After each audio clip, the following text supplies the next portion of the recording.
What would you do if you saw a stranger sitting alone under a street lamp? No name, no story, just a tired face in the dark. Most people would walk by, but not him. And what started as a simple act of kindness would lead to something neither of them could have ever imagined. This is not just a love story, it's a story about timing, grace, and the quiet power of being seen. If you enjoy heartfelt stories about hope, connection, and the kind of love that grows in the most unexpected places, be sure to subscribe to the channel so you won't miss any of the stories we tell here. Now let's begin. He thought she was just a homeless woman, but the next morning a convoy of SUVs took her home. The sun dipped low over Willow Creek, turning the sky into molten copper as it spilled its final light across the cracked sidewalks. This small Appalachian town breathed a kind of weary warmth in the evening, the sort that carried the scent of gasoline, old bricks, and fresh biscuits from the corner diner. The rhythm of life here was unhurried most days. The loudest noise came from the clatter of wrenches in Liam Cole's auto shop. Liam locked the garage with one solid turn of the key, wiping his grease-stained hands on a rag that had seen better days. It had been a long day. 2 oil changes, a radiator job, and a stubborn old Dodge that refused to listen to reason. He stretched his back, felt the familiar pop between his shoulder blades, and turned toward home, ready to collapse onto his thrift store couch. That's when he saw her. Curled at the base of the old iron lamppost at the end of Main Street was a young woman, barefoot clothes, dusty hair pulled back into a loose knot that seemed one wind gust from falling apart. She sat upright, legs tucked beneath her, not asleep but not entirely present either. Her arms wrapped around a canvas satchel that looked like it had been through more than its fair share of roads. Liam hesitated. Strangers were rare in Willow Creek, especially ones who looked like they had nowhere to go. Most folks around here would cross the street. Not out of cruelty, just caution. He didn't cross the street. Evening, he said, his voice even, but gentle. The woman looked up. Her eyes met his, clear, dark, and unexpectedly alert. Evening, she replied, calm but guarded. You all right? He asked. She nodded, just resting. He shifted on his feet, uncertain. You from around here? No, a beat. Just passing through. Liam glanced around. No car, no phone, no backpack, just that bag. Her sandals looked 2 towns past worn out. You eaten anything tonight? She hesitated. No. He reached into the front pocket of his work jacket and pulled out a sandwich wrapped in butcher paper, turkey, and cheddar from the diner. It had been meant for his dinner. He knelt and held it out. It's yours. The woman blinked, her expression unreadable. Why? He shrugged. You look like you could use a meal more than I could. Still wary. She took it, unwrapped it slowly. Ate with deliberate, careful bites like someone who had learned not to expect seconds. He sat down on the curb, a respectful few feet away. I'm Liam. She paused mid-bite. Clara, nice to meet you. Clara. She gave a tiny nod, chewing in silence. The street fell quiet. In the distance, the wind rustled the trees lining the courthouse steps. A neon sign buzzed over the diner. Liam felt the kind of stillness that didn't come often, the kind you didn't want to break with small talk. After a while, he asked, Got somewhere to sleep tonight? She glanced down, then away. I'll manage. He took a breath. I've got a cot in the back of my shop. It's not the Ritz, but it's warm and safe. You'd have privacy, lock on the door. No pressure, just, if you need somewhere. She looked at him for a long moment, studied his face like she was looking for an angle. But there was none. Only the quiet, steady patience of someone who knew what it was like to have nowhere to be. Finally, she stood, picked up her bag. Okay, she said softly. Just for the night. Liam unlocked the side entrance of the garage and flipped on the light. The shop felt different at night, hushed still like an old friend at rest.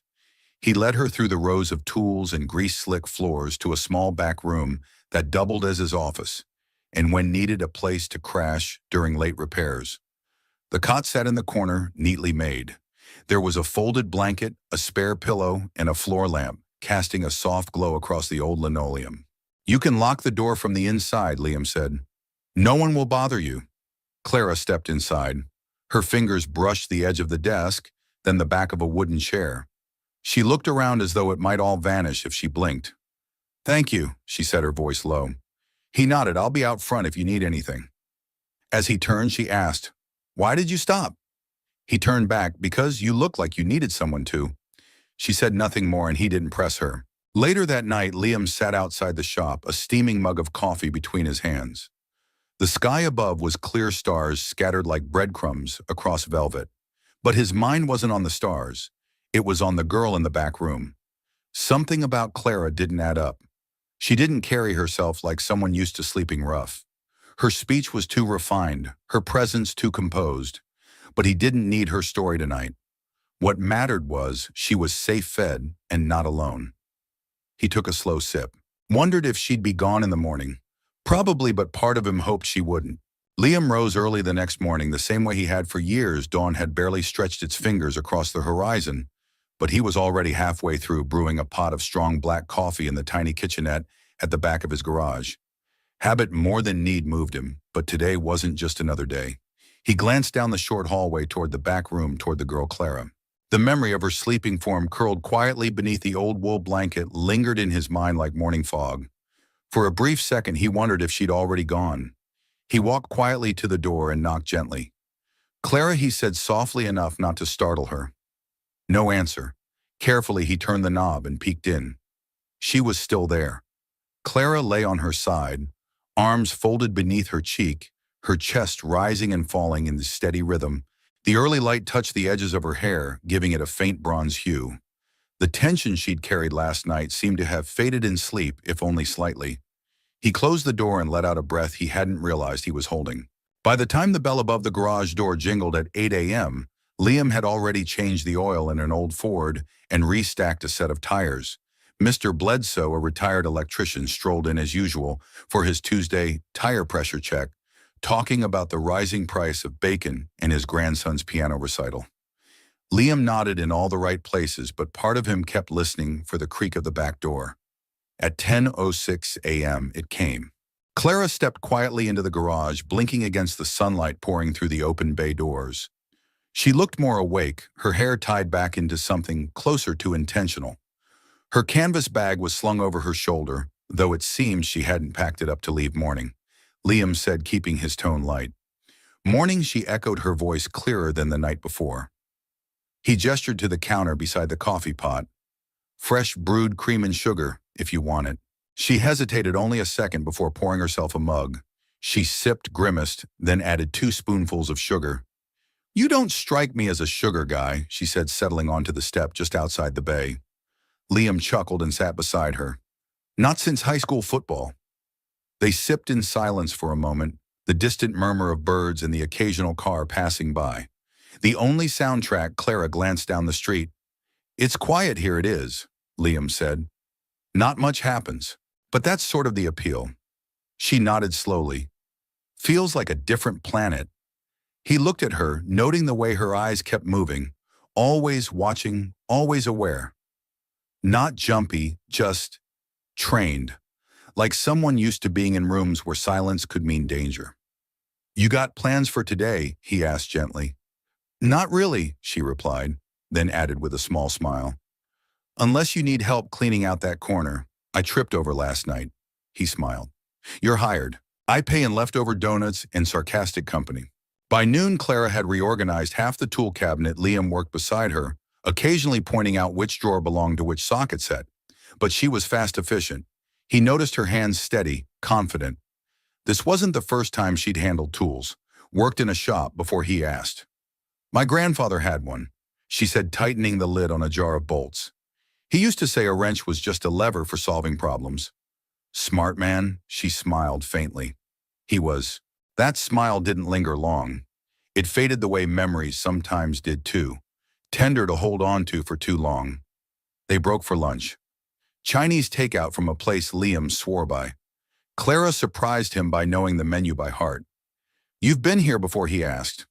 She shrugged, a mischievous glint in her eye. "I travel light, but I don't travel blind." Later that afternoon, they sat outside again. The sun warm on their shoulders. Clara picked at the edge of her paper cup. "Thank you for not asking too many questions." Liam looked at her. "You'll tell me when you're ready or not." "That's up to you," she nodded. "It's rare. Most people either demand to know or pretend they don't care, but still judge you anyway." "I'm not most people," I noticed. A moment passed. She looked out across the parking lot, her voice low. I used to be someone that others listened to, someone who was expected to be composed, a symbol even. But somewhere along the way, I started losing track of who that girl was. And now she repeated, exhaling, I'm trying to remember who I am when no one is looking. Liam let the silence stretch again, not out of discomfort, but out of respect. You're welcome to stay another night, he said softly. You're not in the way. She smiled, small but real. You might regret that offer. I don't regret much. Not anymore. And for the first time, Clara laughed. It wasn't loud, but it was enough to make Liam think that maybe this quiet town, this dusty garage, and this woman with storm-colored eyes were all part of a story still being written. The rain began just after midnight, gentle at first like a whisper against the tin roof, then steady, rhythmic, washing away the dust of the day. Inside the garage, the light from the single desk lamp flickered as if unsure of its place in the quiet hush that had settled over everything. Liam lay on the old pull-out cot in his office, fully clothed, one arm folded behind his head, staring at the ceiling. Sleep had eluded him for the better part of an hour. He wasn't sure why he'd had longer days and heavier worries, but something about having Clara there, just down the hall, left him restless, not uneasy, just aware. He kept thinking about the way she'd laughed earlier. It had been brief, almost shy, like something unused to being let out. It had lingered in the air long after she'd gone back to the room. He was reaching for his coffee mug, cold now, but familiar when he heard it.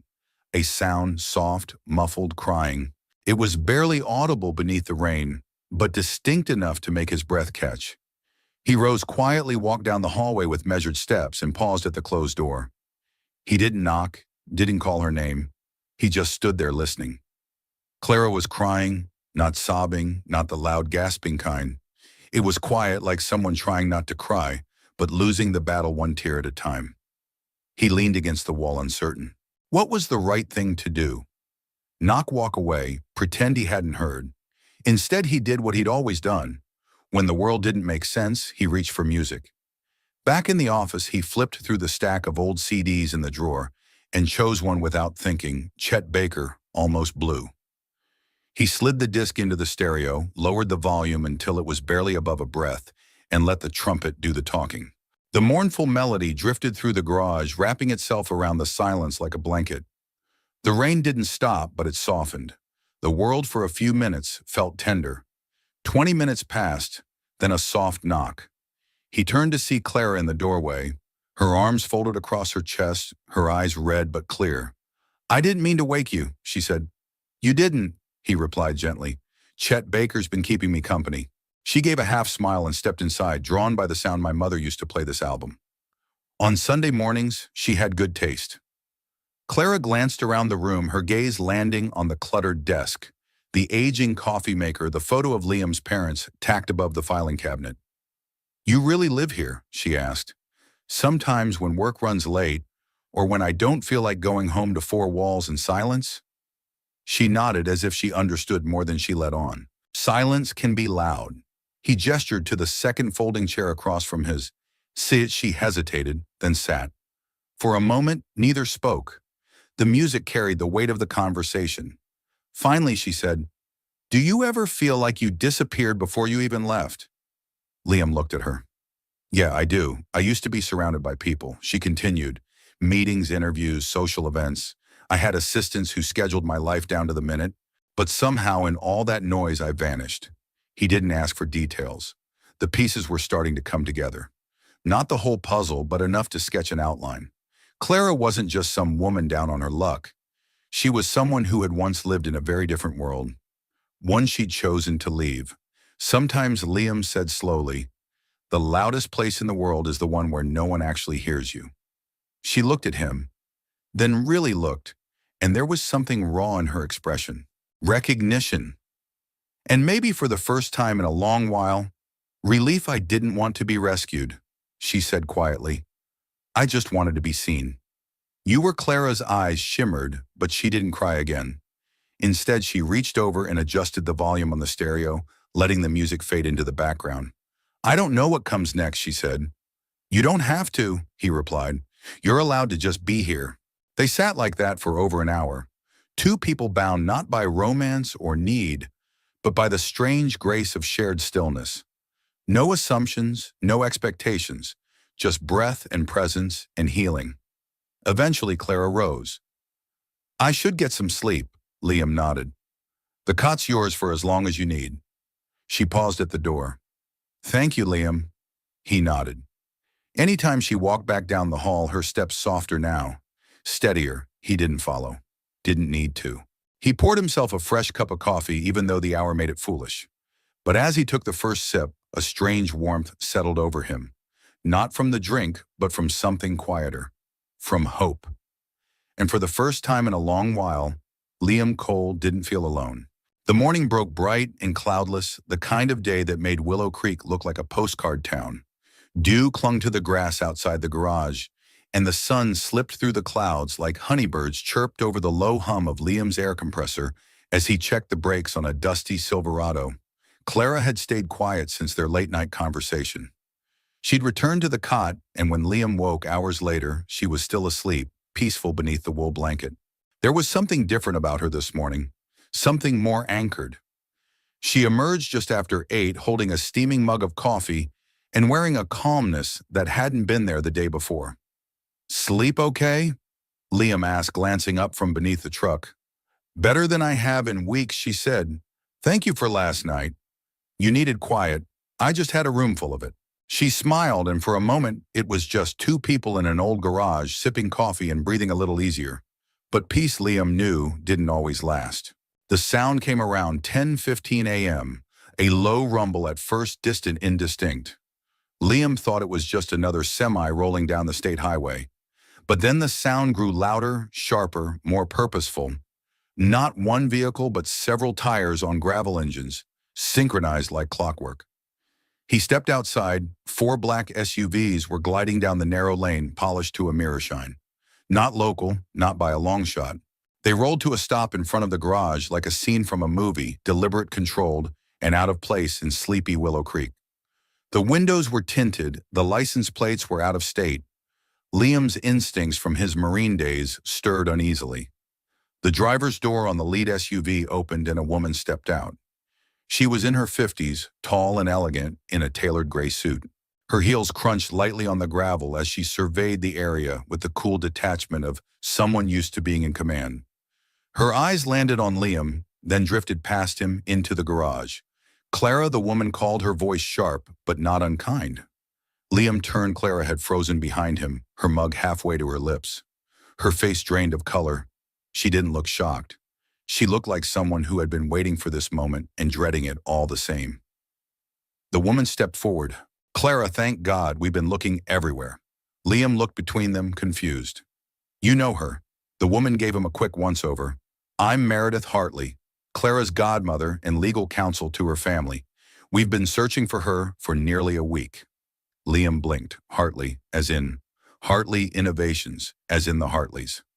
Clara stepped forward slowly, her voice low. Meredith, I told you I needed space, and you vanished. Meredith said, her tone softening. You left your phone, your ID. Gregory is worried sick. Your father's ready to call in federal resources. Clara flinched at the word father. I didn't mean to cause panic, she said. I just needed one night. Away from everything. Meredith nodded, looking over at Liam again. You've been staying here. Clara glanced at him. Yes, he helped me. That's all. Liam didn't know what to say. His thoughts spun, trying to reconcile the girl who folded rags and cleaned grease pans with the daughter of one of America's most powerful corporate families. He looked at her, truly looked, and it all made sense. The posture, the caution, the precise, deliberate way she moved through the world. Clara hadn't been pretending to be someone else. She'd been shedding the weight of who she was. Give me 5 minutes, she said to Meredith, then turned to Liam. They stepped to the side just beyond earshot. I'm sorry, Clara said softly. I should have told you. You didn't owe me anything. Liam replied. Yes, I did, she said. You gave me safety without questions. That's more than most people ever gave me. He swallowed hard. You going back to that world? She hesitated. I don't know. I have responsibilities, but I don't want to disappear again. Not the way I did before. Liam studied her eyes. The girl beneath the lamppost was still there, fragile, determined, searching. But so was something stronger now. A woman who had faced herself in the dark and chosen not to run. She reached into her bag and pulled out a card. It was simple, just a name, a private phone number, and a gold-embossed logo. "If you ever need anything," she said, "even if it's just a place to sit quietly for a while, call me." He took the card and nodded. "Will you be okay?" She smiled, and for once it didn't carry the weight of apology, I think. "So I found what I came looking for." "And what's that proof?" she said, "that I could still be seen for who I am, not what I'm worth." They stood in the silence for a moment longer. No embrace, no grand farewell, just two people who'd shared something honest. Clara walked back to the SUV. Meredith opened the door for her without a word. As the convoy rolled away, Liam stood in the dust watching until they disappeared around the bend. He looked down at the card in his hand. Clara Hartley. No title, no company, just a name. And somehow that made all the difference. The garage had never felt so still. Liam stood just inside the open bay door, the morning sun stretching long fingers of light across the concrete floor. Dust floated through the beams like tiny spirits dancing lazily in the silence Clara had left behind.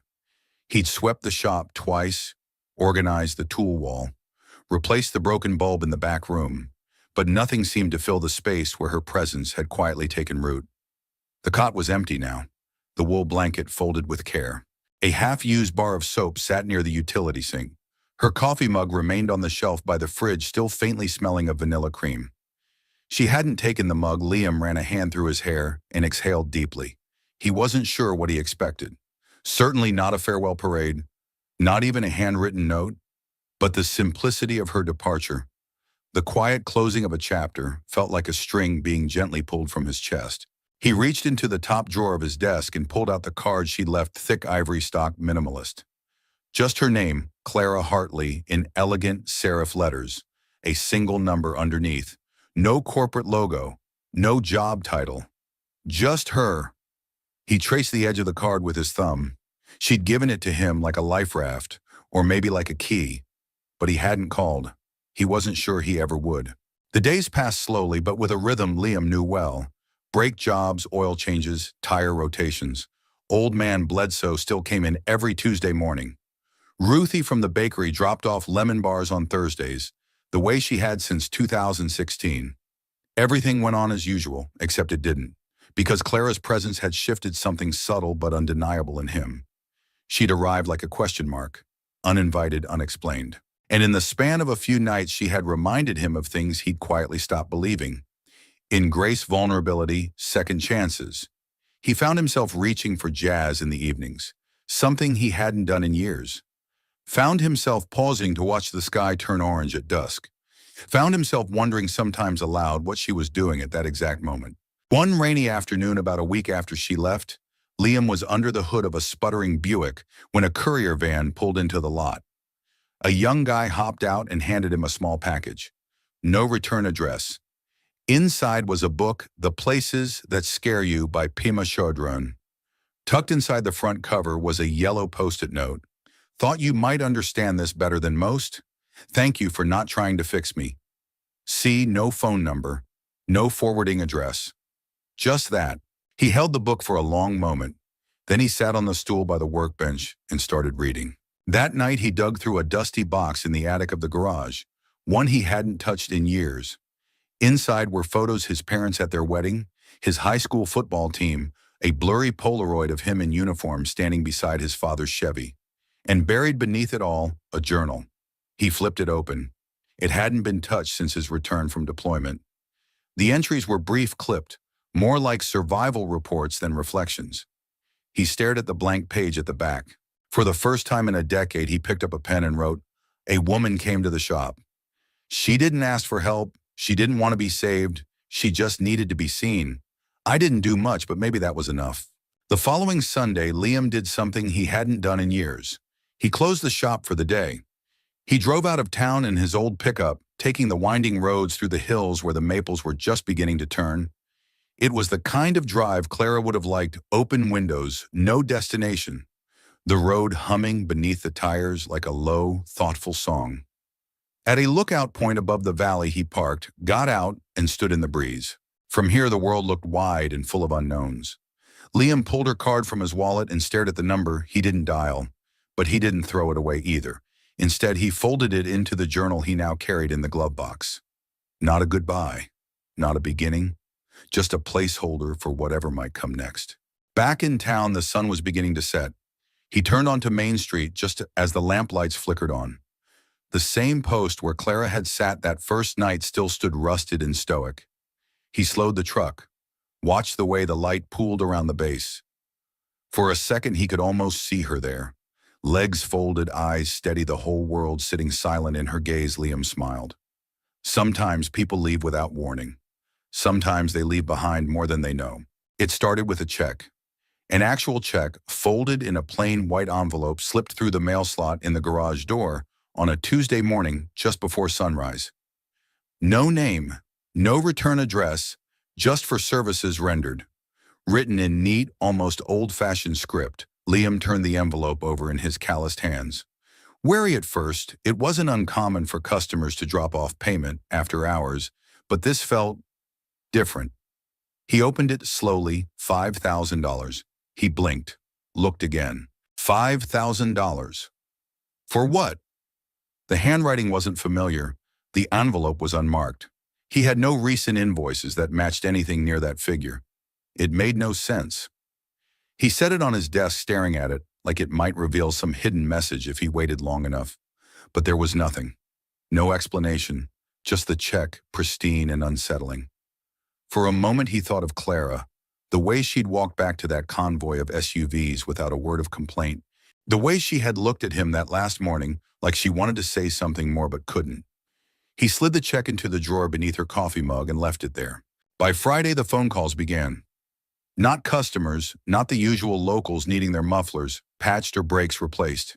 These were different. A man with a sharp New York accent asking if Liam could consult on a specialty engine. A woman with a Colorado area code asking if he offered long-distance restoration for antique trucks. He thought it was a prank until one of them mentioned a referral. "You came highly recommended," she said, "by someone who trusts few but values skill and integrity." "That's enough for me." No name given, just that. Liam hung up the phone and leaned back in his chair, heart beating a little too fast.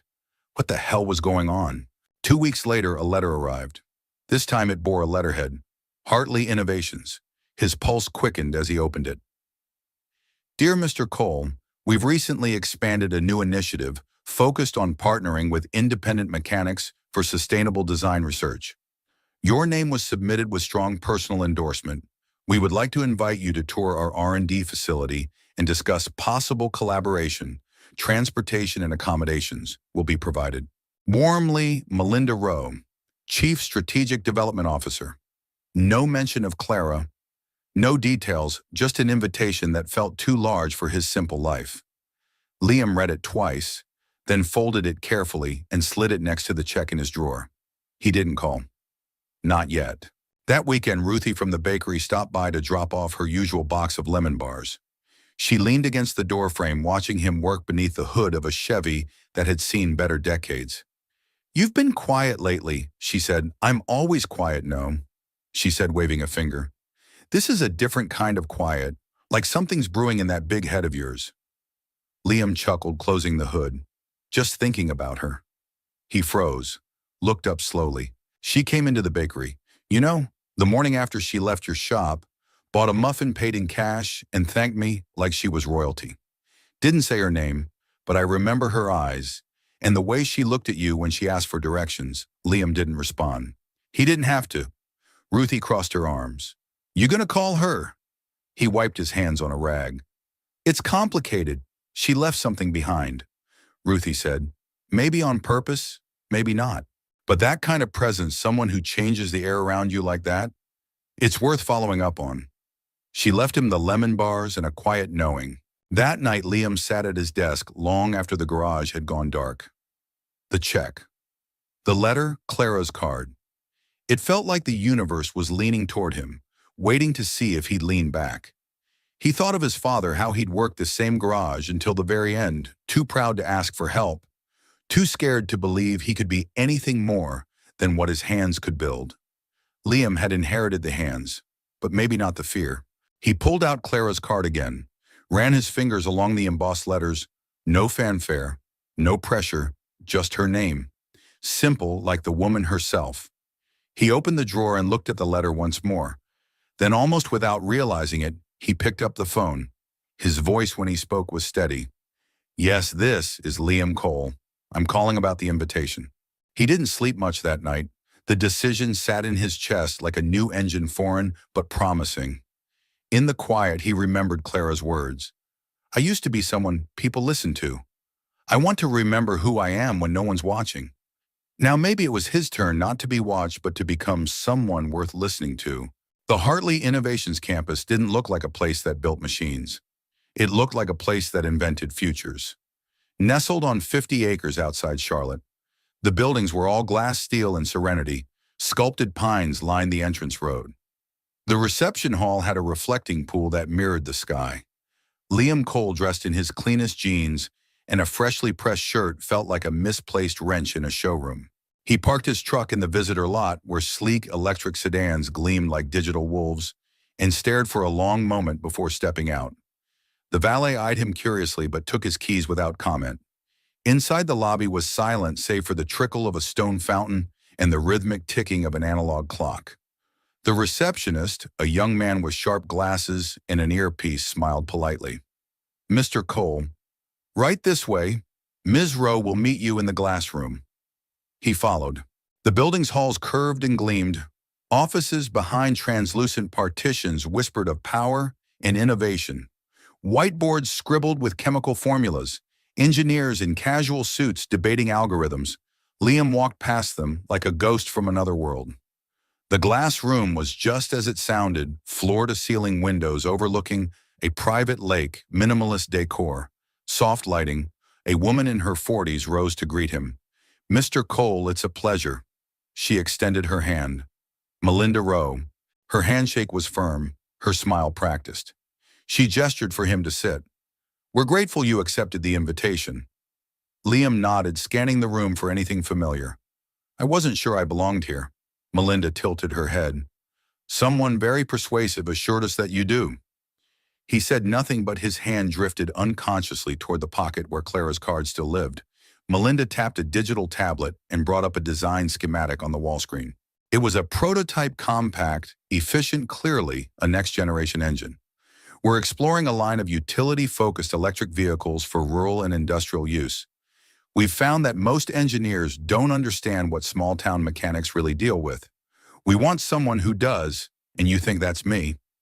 Melinda smiled. "Clara does." Liam looked at her carefully. "She works here. She's one of our principal shareholders and creative leads. Her official title's Director of Applied Vision, but truthfully, Clara defies titles." Liam's mouth felt dry. She hadn't mentioned this. Hadn't hinted. "She told me she left everything," he murmured. "She did," Melinda said.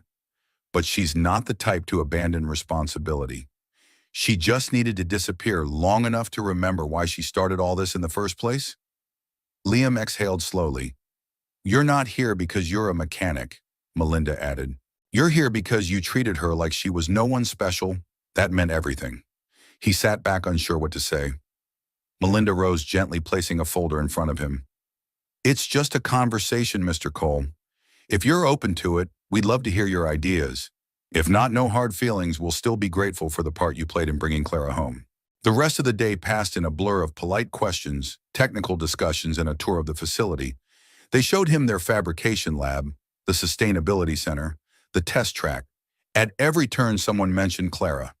Clara proposed that shift. Clara challenged that design.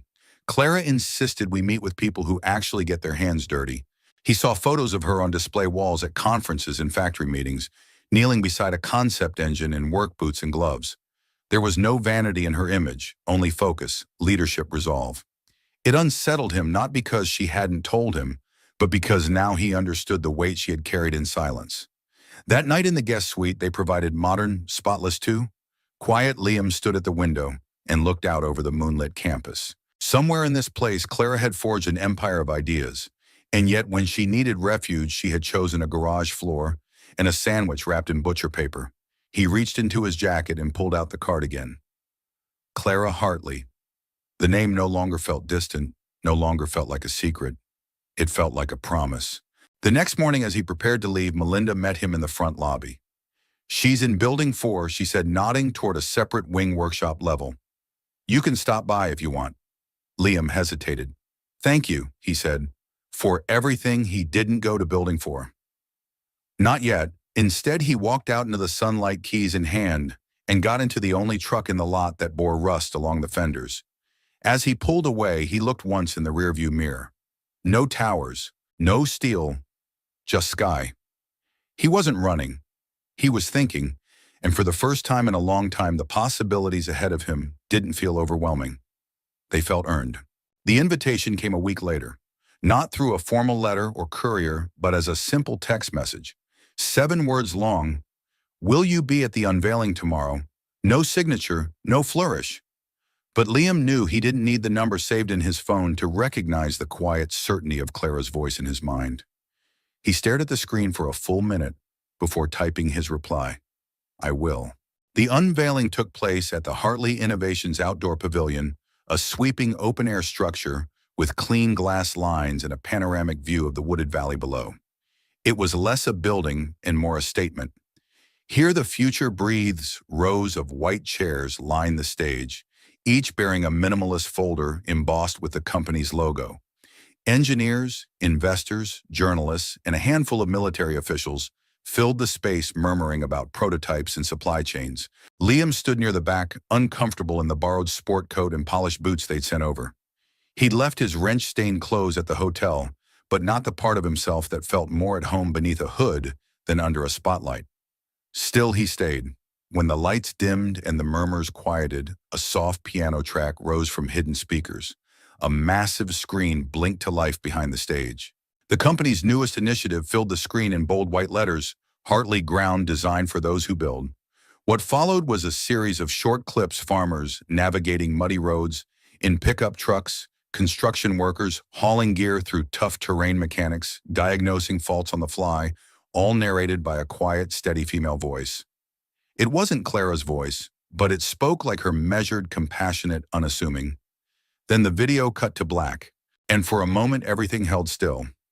Clara stepped onto the stage. She wore no corporate blazer, no designer heels, just black slacks, a tucked-in navy blouse, and her hair pulled loosely away from her face. She looked, Liam realized, not like an executive. She looked like herself. The crowd leaned forward as she took the mic. "I've spent most of my life in rooms like this." She began, "rooms where vision is measured by graphs and people by their titles. But 2 months ago, I met someone who reminded me that real innovation starts in places with no nameplates, no press coverage, and no applause. Just calloused hands, honest work, and the courage to care quietly." Liam felt the breath catch in his chest. Clara continued, her gaze sweeping the crowd but never quite landing on him. "He didn't know who I was. He didn't ask. He just gave me a sandwich and a place to rest. That small act taught me more about human-centered design than any boardroom ever has." She paused, letting the words settle. "Hartley Ground is our attempt to honor that simplicity, to meet people where they are, to build not for headlines but for hands." The applause was quiet at first, genuine, thoughtful, before swelling into something larger. Clara stepped back from the mic, nodded once, and walked off stage. Liam didn't wait for the reception. He left before the reporters began swarming and before the next presenter even took the stage. He wandered the back paths of the campus until he reached a quiet overlook, a bench facing the lake, the same glassy waters he'd seen on his first visit. She was already there. Clara sat with her hands folded in her lap, eyes on the horizon, like she'd known he'd come. He didn't say anything at first, just sat. It was several minutes before she spoke. "You didn't have to come, I know," he said. "But you did." He nodded. "I wanted to hear what you had to say." She turned toward him, her eyes soft. "I wasn't sure you'd still want to." "I wasn't sure either," he admitted. "But then I remembered something." "What's that?" "That night in the garage when you said you used to be someone. People listened to. I didn't know then what you meant, but now I do. Clara looked away, her fingers tightening around each other. You're not that girl under the street lamp anymore, he said, but she's still part of you, and I liked her. I like you. Her shoulders relaxed slightly. I was terrified to see you again. Not because of who you are, but because of who I've had to be out here. All the masks I thought I'd burned. They're still hanging in every hallway. You didn't wear a mask with me. That's what scared me most, she said, her voice almost breaking. You saw me without one, and I still don't know if I deserve that. Liam turned toward her. We're not made to be perfect, Clara. We're made to be honest. That's what you were. She smiled, then a small, broken, beautiful thing. I've missed talking like this, she whispered. So have I. They sat in silence again. Not the awkward kind, but the kind that fills in spaces that used to ache. Finally, Clara reached into her coat and pulled out something familiar. His coffee mug. She held it out. You left this in the back office. Thought you might want it back. Liam took it, gently chuckling. Didn't think you were the sentimental type. I'm not, she said, but I'm learning. As the sun dipped below the trees, casting golden light over the lake, Liam turned toward her. Clara, he said quietly, what happens next? She didn't answer right away, but then she reached for his hand, slowly, deliberately, and laced her fingers through his. Maybe, she said, we find out together. They met the next morning in the workshop. Not a boardroom, not a presentation hall, but among the smell of sawdust oil and the low hum of machinery, Clara insisted on it. She said it was the only place that ever made her feel like she belonged. Liam showed up in jeans and a faded denim shirt, sleeves rolled, hands already streaked with graphite from fiddling with an old carburetor he'd found on her workbench. She smiled when she saw him holding 2 coffees, one black, one with cream. He took the black without asking. You remembered some things you don't forget, she said, handing it over. They stood in the quiet clink of tools and background noise. Clara gestured toward a new design schematic laid out across the drafting table. It was a modular engine system, simple, efficient, rugged. Something that looked like it belonged under the hood of a farm truck more than a showroom vehicle. It's brilliant, Liam said, running his hand along the edge of the blueprint. Who came up with it? You did. He looked at her. That night, she said, when you explained how you modified the dual manifold system on the Dodge without high-performance parts. That's where it started. This, she tapped to the blueprint, is just that idea scaled and translated. Liam stared at the page, stunned. You remembered that I didn't forget a word of it. He let out a breath, feeling something unnameable rising in his chest. She folded her arms, suddenly more reserved. I want you on the team, Liam. Not as a guest, not as a consultant from afar. I want to build this with you, together. He raised a brow. You're serious? I've never been more. He studied her face. There was no pitch in her voice, no performance. Just truth. Still, he hesitated. I'm a small-town mechanic, Clara. I don't have a degree. I've never drawn a patent or worn a headset to a meeting. You've fixed more broken systems with half the tools than some engineers with a lab full of funding, she said firmly. And more importantly, you see people. You design with your hands, but you build with your heart. That's what this place needs. He rubbed his jaw, still trying to absorb it all. What would I even be? He asked. Clara smiled. Partner. His breath caught partner. In development, in problem solving, in asking better questions. Maybe, she added gently, in something else too. That last part hung in the air like an unspoken melody. Liam looked around the workshop, the sunlight catching on a stack of wrenches, the scuff marks on the cement where people moved with purpose. It wasn't flashy, it wasn't corporate, it felt honest. I don't know how to play politics, he said at last. Good, she replied. I'm tired of people who do. He chuckled. You really want to work with me? Clara stepped closer, her voice soft. I want to build something that matters with someone who understands what matters. Not just numbers, not just margins. Someone who knows how it feels to rebuild after everything's fallen apart. His throat tightened. Clara reached into her pocket and pulled out a worn bolt, a tiny rusted thing. She placed it in his palm. I found this in your garage the night I left. I kept it. It reminded me that strength doesn't always shine. Sometimes it just holds everything together. Liam closed his fingers around the bolt. It was warm from her hand. You didn't call for a long time, she said quietly. I didn't know if I belonged, and now I still don't, he admitted. But maybe that's the point. She smiled. They spent the afternoon reviewing sketches, sharing notes, and laughing over misaligned blueprints.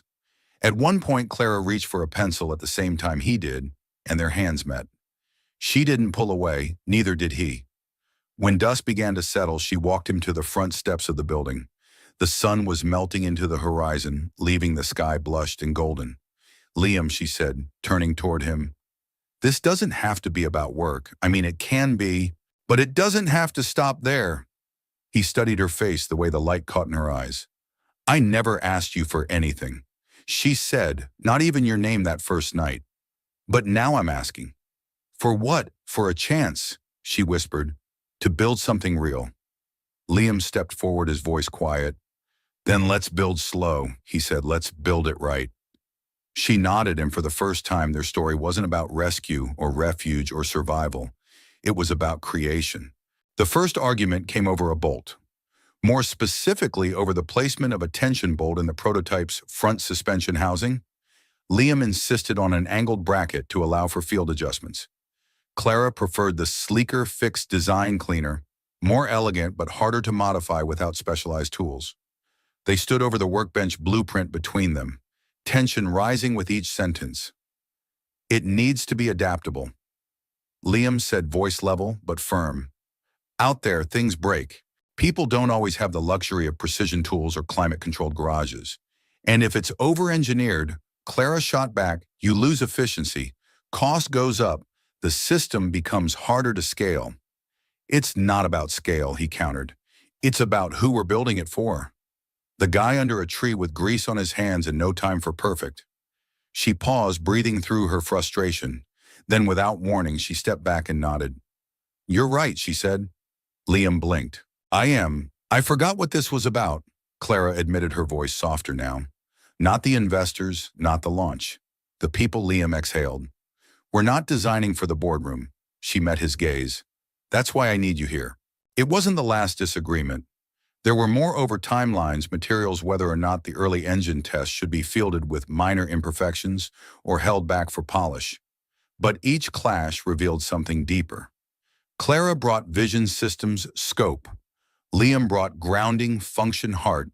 And somewhere between those tensions, they began to trust not just each other, but the space between them. One morning, Liam arrived to find a sticky note on his desk. Testing is about discovery, not perfection. C, he smiled and scribbled back, good because perfection's overrated. L. By week's end, they had developed a rhythm. Clara would call out design notes while Liam adjusted the 3D model. He'd suggest changes mid-prototype, and she'd evaluate them on the fly. They argued, laughed, and on the rare occasion when neither had anything to say, they just worked in silence, comfortable and complete. It wasn't easy, but it was real. On Friday afternoon, Clara invited Liam to her private testing site, an off-grid terrain park nestled on the edge of the company's forest reserve. They drove out in a beat-up prototype pickup, its body unfinished, sensors exposed like bones under skin. Liam handled the steering. Clara held the clipboard, hair blowing wildly from the open window. You know you're driving like you stole it, right? She shouted over the engine's growl. He grinned. Only way to find out what it can take.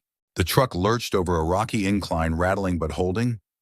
At the summit, Liam killed the engine. They stepped out into silence, the kind that only existed far from roads and reception.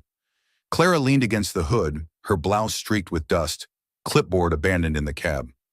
This feels more honest than any presentation I've given, she said, staring at the tree line. Here it's just metal and willpower. Liam joined her, crossing his arms. You've built a hell of a lot more than metal, Clara. She looked at him, then eyes searching. So have you. They didn't kiss, not then. Not under the forest canopy or the golden light filtering through the trees. Instead, they stood side by side, letting the silence stretch into something intimate and unspoken. Something earned. Clara broke it gently. My whole life I've been told that leading meant controlling, but you. She turned to him. You lead by listening. Liam smiled. You lead by letting go. They didn't say anything more. They didn't need to. That evening they worked late in the garage. Liam adjusted the suspension specs while Clara debugged a software patch. Around midnight, Liam tossed her a bottled water. She caught it one-handed, leaned back in the rolling chair, and sighed. I used to think work was my shield, she said. That if I stayed busy enough, focused enough, I wouldn't feel the empty parts. He glanced at her. And now? Now I think the right work doesn't hide you. It reveals you. Liam nodded slowly, I think. I needed to be seen too. Clara reached across the table and rested her fingers on the edge of his hand. Then let's keep seeing each other. Not just when it's easy. He didn't pull away. I'm in, he said. And they sat there surrounded by wrenches and circuit boards, two people who had every reason to stay guarded, choosing instead to build with trust as their blueprint. The invitation came in a plain envelope, hand-delivered, and bearing no company seal.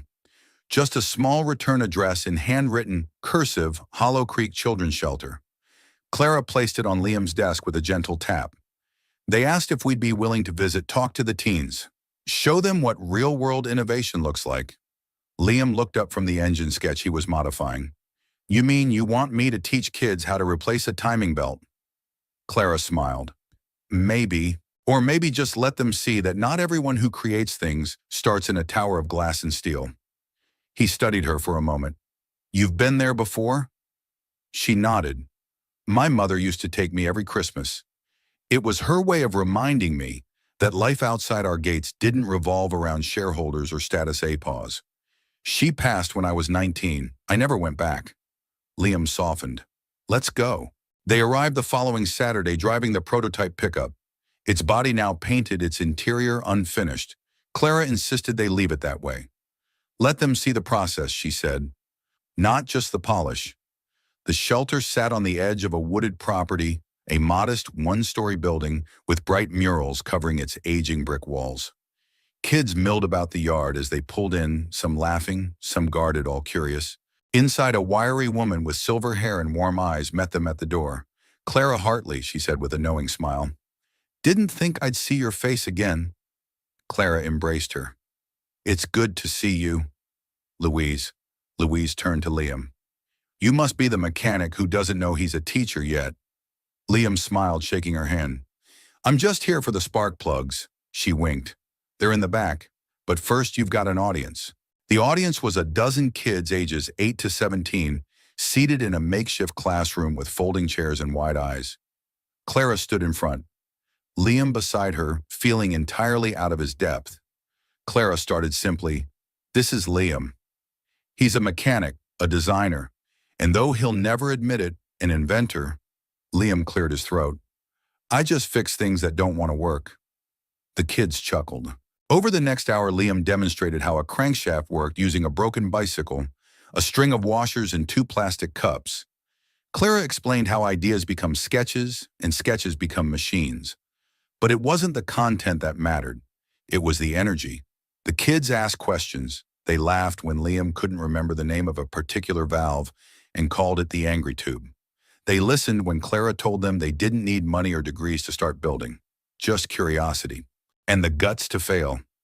At one point, a girl in a red hoodie raised her hand. Did you guys always know what you wanted to be? Clara hesitated. No, she said, I only knew what everyone else wanted me to be. Liam added, and I only figured it out when I stopped trying to prove anything. The room grew quiet, not heavy, just thoughtful. The girl lowered her hand. That makes me feel better. Clara smiled, it should. After the workshop, they helped plant a garden out back. It wasn't part of the plan, just something that started with a shovel and grew into a group project. Liam knelt beside 2 boys, teaching them how to turn the soil. Clara worked with a girl who'd never held a trowel but took to it like she'd been born with dirt in her hands. As the sun began to dip, Louise called out, Supper's on. The kids ran off, but one little girl, no more than 6, with pigtails and oversized boots, lingered near Clara. She tugged at her sleeve. Are you married to the man who fixed the bike? Clara blinked. No, sweetie. He's just a friend. The girl tilted her head. But you looked at him like my aunt looks at Uncle Pete. And she loves him? Lots, Clara laughed, startled. Do I? The girl nodded solemnly. You should tell him grown-ups are bad at saying nice things out loud. Then she skipped off toward the dining hall, leaving Clara frozen in place. Later, as twilight wrapped the trees in purple shadows, Clara and Liam sat on the tailgate of the truck, sipping lemonade from paper cups. "That little girl thinks we're married," Clara said suddenly. Liam snorted. "Well, I guess this makes us an old married couple who bicker over bolt placement. She also said we should tell each other how we feel." Liam turned to look at her. Clara's voice was quieter now. "I didn't think I'd ever feel this again. Like the world could be enough. Like someone could see all my broken pieces and not try to fix them. Just be near them." Liam didn't respond right away. He looked out at the yard where the kids laughed in the dusk. Light chasing fireflies and carrying plates of mac and cheese. "You make the world quieter," he said finally. "Not because you disappear, but because you let it breathe." She looked at him, her eyes reflecting the soft golden glow of the string lights overhead. "And you make me feel real," she whispered. He reached for her hand. This time she didn't hesitate. That night, as they drove back under a sky full of stars, neither spoke much. Words weren't needed. Between the hum of the tires and the warmth of her hand in his, everything was said already. In the quiet between them, something new had taken root. And this time, it wasn't business. It was something far more difficult. Far more lasting love. Autumn had settled over Willow Creek like a soft blanket. Warm golds, crisp reds, the scent of wood smoke and apples in the air. The town moved a little slower now. Kids kicked up piles of leaves after school, and the days tilted gently toward early dusk. Liam stood outside his garage, arms crossed, sipping coffee from the old ceramic mug Clara had once returned to him. The same one she'd sipped from that second morning when her guard was still up and her past still hidden behind tired eyes. That had been 3 months ago. 3 months since a girl beneath a street lamp changed the shape of his quiet life. And tonight she was coming back. Not for a visit, not for a meeting. For good. He'd spent the morning cleaning the back room, not because she asked, but because he wanted her to see how much had changed and how much hadn't. The cot had been replaced with a proper bed. A small bookshelf stood in the corner, stocked with the titles she'd once said she loved. On the windowsill, a pot of lavender, her favorite, soaked in the afternoon light. He'd even fixed the porch light that had flickered since spring. She always noticed small things like that. At 5:14 p.m., he heard the crunch of tires on gravel, the familiar sound of the prototype pickup, hers, now pulling up outside the shop. He stepped out just as she opened the door. She was wearing jeans, boots, and a navy flannel shirt rolled at the sleeves. Her hair was pulled back in a loose braid, and her smile when she saw him was the kind that makes a man forget how to breathe.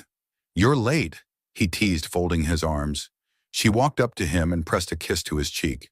"You're lucky I came at all. I had to pass up 2 offers, 3 emails, and 1 stubborn board member just to get here." He smiled, brushing a strand of hair from her face. "Still worth it." Clara looked around at the garage, the street, the faded lamppost at the corner. "It always was," she said. That evening, they didn't go to a restaurant. They didn't host a launch party or pop champagne. Instead, they walked just like that first night. The air was crisp, leaves skittering across the pavement.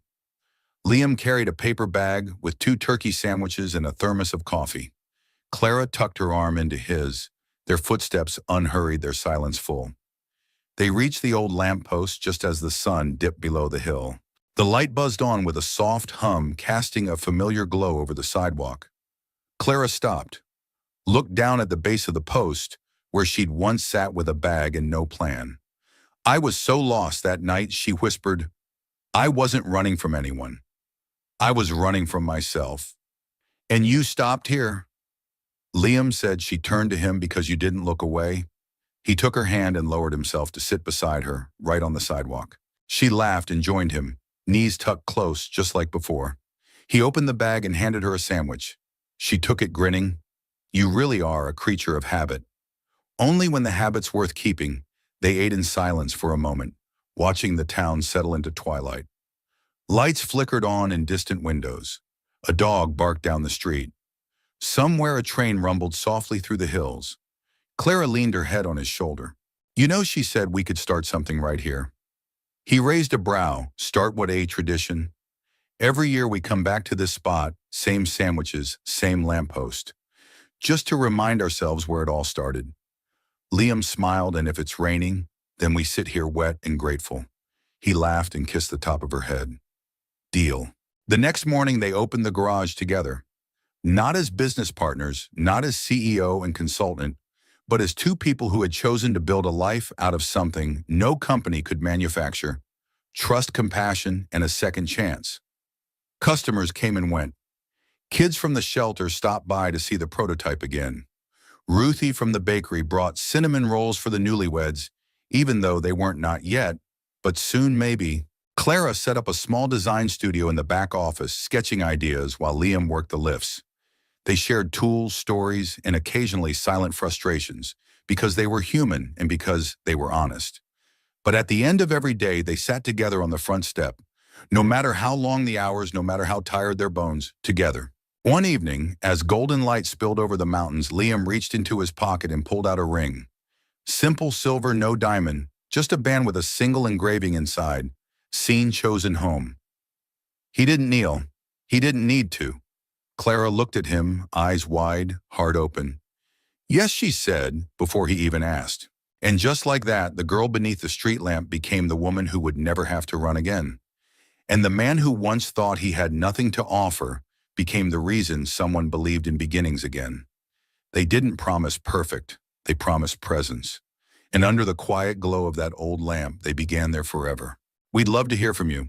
Where in the world are you watching from? And what part of this story touched your heart the most? If this story moved you, inspired you, or simply made you believe in the quiet power of kindness, please like, share, and subscribe to the channel for more heartwarming stories just like this one.